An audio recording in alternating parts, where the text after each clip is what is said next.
In an interview, Peter Lindbergh once said that his definition of beauty is to be yourself. And that definition never changed throughout his lifetime. So Peter Lindbergh, he was probably one of the best, if not the best, fashion photographer.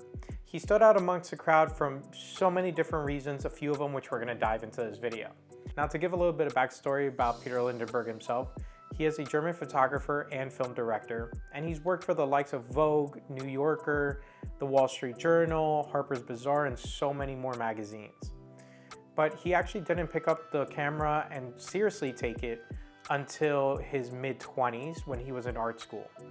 So that actually kind of gives me hope, because I'm in my mid to late 20s and I feel like I started very late on this career, but if he can do it at that age range, then I'm pretty sure I can too, and I'm pretty sure anybody watching this video definitely can. Now, a famous story of Peter Lindbergh is that Vogue wanted actually him to work for them, but his aesthetic didn't really match up to what they were doing. He felt like they were pretty stagnant with their covers, and he had a very different feel for how he did his photos. So eventually they did come up with something, and he had the idea to go to the beach with a couple of models. They would be wearing plain white button-down shirts. I believe there's no makeup and no retouching on these photos. So they did the shoot, but Vogue didn't really like it. About 6 months later, Vogue had a couple of changes internally. Anna Wintour became director. They had a few changes with the editor, and they kind of refound these photos, and they decided to actually use these in their magazine. Now, of course, this changed a lot for everybody during that time because, as I said earlier, fashion was a little bit more stagnant. It was a lot more studio shots. It was just more about the fashion, where Peter is actually more about the story around the fashion. Now, just to give a little bit more perspective about him, we call him a fashion photographer, but he himself didn't really recognize himself as such. He was more of a kind of straight up photographer or storyteller, and the fashion actually came secondary to him. And I just want to give a little bit of a quote here from him. I have my tablet here. You define a certain woman in a certain period of time. It's more important than helping the industry to sew clothes. And once again, it's just wrapping up what he said earlier. It's more about the storytelling than it is the fashion to him. So, you know, it's not about selling clothing, it's about the storytelling. It goes right into what can we learn from Peter Lindbergh and how can we apply it today? So, of course, the very first point I want to make here is that try to tell a story with your photography.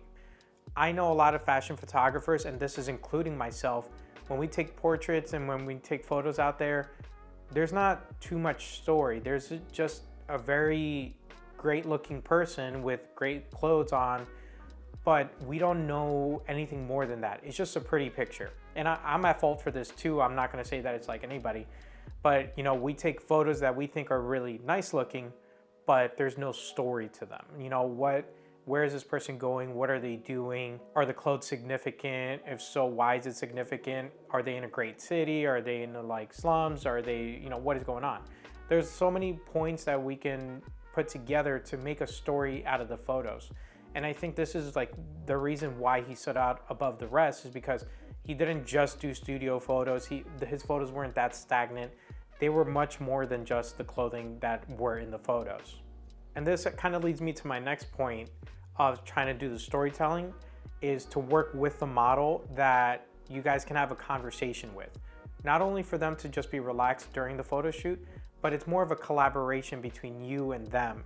And this kind of collaboration expands your picture and expands the story and adds more to it. Now, I'm a very big extrovert. I always talk during my photo shoots. I always want the person to feel comfortable, but I'm also open to ideas. Hey, I want to try this. Hey, I want to try that. And I work with them on those ideas because, once again, it is a collaboration. Although I'm doing these photos for, you know, more of my social media or more of my portfolio, it should be a collaboration. It should be something that we work on together, but they can also add on to the story I'm trying to tell. And one last point I want to make about Peter Lindbergh and the way he did things, and it's all mentality for him, is really don't separate your private work and your commercial work. And he did a conscious effort to make sure that these two things were one and the same.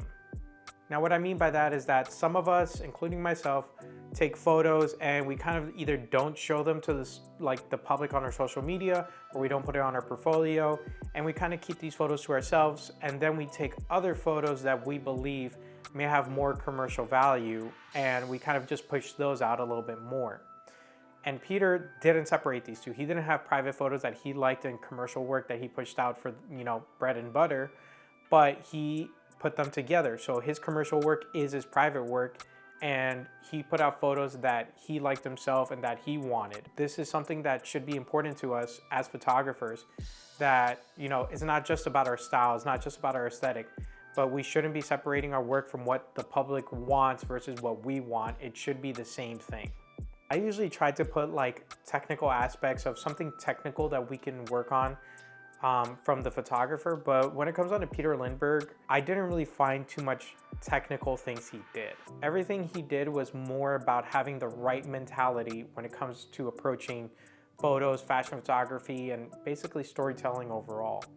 And I've looked back at a few interviews. I have his book over here too on fashion photography, and honestly, it's great pictures, but it's more about just how to mentally approach these kind of things.